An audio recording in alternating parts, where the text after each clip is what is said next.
رابعہ بصری رحمت اللہ علیہ کو دنیا سے گئے ہوئے 1200 سال ہو چکے ہیں، لیکن ان کا نام آج بھی زندہ ہے، رابعہ بصری۔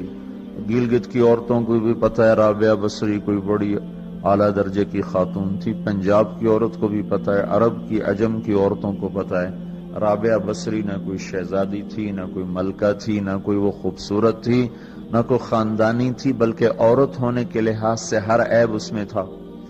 خاندان اچھا ہونا چاہیے تو وہ غلام تھیں، باندی تھی۔ شکل اچھی ہونی چاہیے تو وہ بدصورت تھیں، کالی تھی۔ پہ چلو شکل بے کیسی ہو، خاندان کیسا، اولاد کے قابل تو ہو۔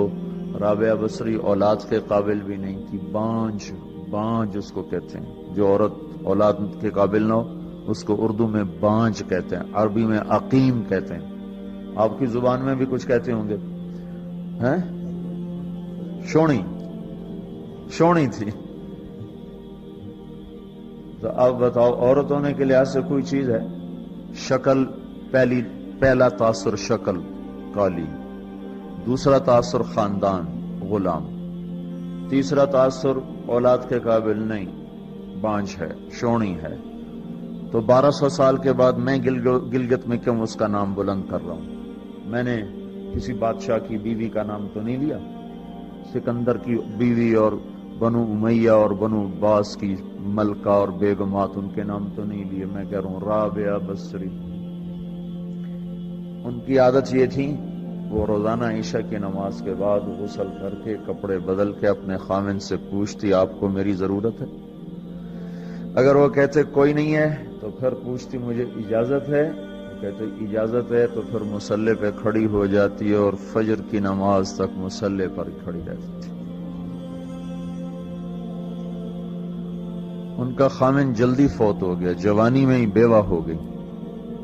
تو حسن بصری بصرہ کے امام، کیا سارے مسلمانوں کے امام تھے، وہ خود آئے، خود چل کے آئے کہ میں آپ سے شادی کرنا چاہتا ہوں۔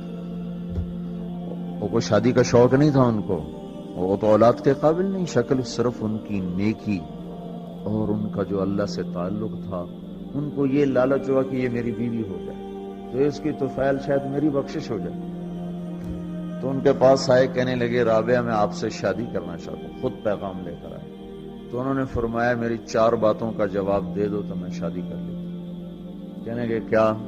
کہ یہ بتاؤ میں جنتی ہوں کہ دوزخی ہوں؟ کہنے لگے یہ تو میں کچھ نہیں کہہ سکتا۔ اچھا یہ بتاؤ جب اللہ تعالیٰ قیامت میں اعمال نامے اڑائے گا، کسی کے سیدھے ہاتھ میں آئے گا، کسی کے الٹے ہاتھ میں آئے گا، میرے سیدھے ہاتھ میں آئے گا کہ الٹے ہاتھ میں آئے گا؟ کہنے لگے یہ بھی کچھ نہیں بتا سکتا۔ کہنے لگے اچھا یہ بتاؤ جب اللہ نیکیوں کو تولے گا، کسی کی نیکیاں بڑھ جائیں گی، کسی کے گناہ بڑھ جائیں گے، میرے گناہ زیادہ ہوں گے، نیکیاں زیادہ ہوں گی؟ کہا یہ بھی نہیں بتا سکتا۔ کہ اچھا یہ بتاؤ جب لوگ پل صراط سے گزریں گے، کوئی پار نکل جائیں گے، کوئی نیچے گر جائیں گے، تو میں پار نکلوں گی کہ دوزخ میں گروں گی؟ کہنے لگے یہ بھی میں نہیں بتا سکتا۔ تو پھر فرمایا اچھا جاؤ مجھے تیاری کرنے دو، مجھے ان 4 باتوں کی تیاری کرنی ہے، میرے پاس شادی کے لیے وقت کوئی نہیں ہے۔ ایک دن اٹھی، سالن پکانے کے لیے سالن ہانڈی، دیکھا تو پیاز کوئی نہیں، اب پیاز کاٹ کے ہانڈی میں ڈالا جاتا ہے۔ اب پریشان بیٹھی ہیں، نہ کوئی بیٹا، نہ بیٹی، نہ خامد، نہ بھائی، نہ کوئی خادمہ۔ تب سوچ میں پڑی پیاز کہاں سے لوں؟ اوپر سے ایک چیل اڑتی ہوئی جا رہی تھی،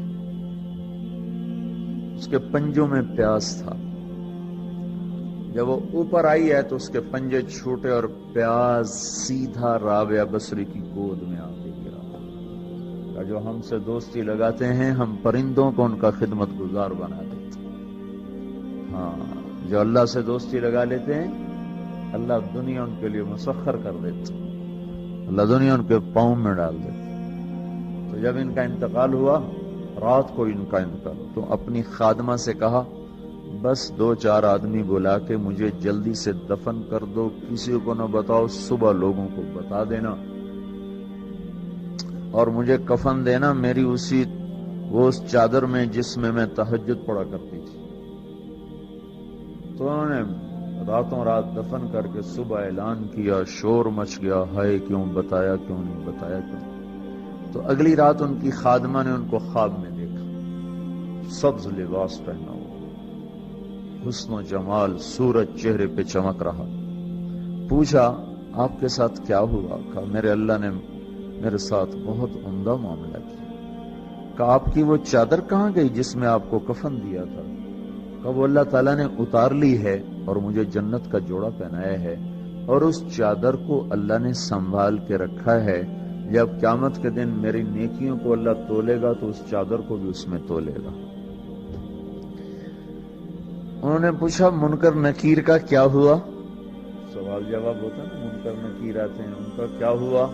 کہا وہ آئے تھے تو انہوں نے مجھ سے کہا من رب کی، تیرا رب کون ہے، تیرا رب کون ہے؟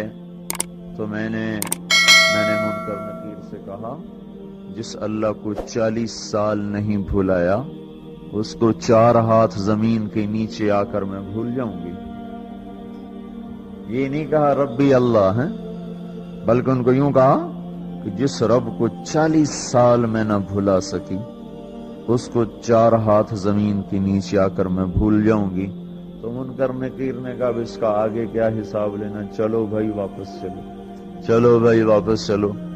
یہ بات آپ نے حضرت عمر سے فرمائی تھی، عمر وہ کیا دن ہوگا جب تو قبر میں ہوگا اور منکر نکیر آئیں گے زمین کو چیرتے ہوئے، اور ان کے ہاتھ میں ہتھوڑا ہوگا، ساری دنیا کے انسان جن اٹھانا چاہیں تو اٹھا نہیں سکیں گے، اور ان کی آواز میں بجلی کی کڑک ہوگی، اور وہ زمین کو چیرتے ہوئے آئیں گے، ان کے دانت لمبے ہوں گے، تو وہ آ کر تم سے سوال کریں گے من ربک ما دینک من نبیک۔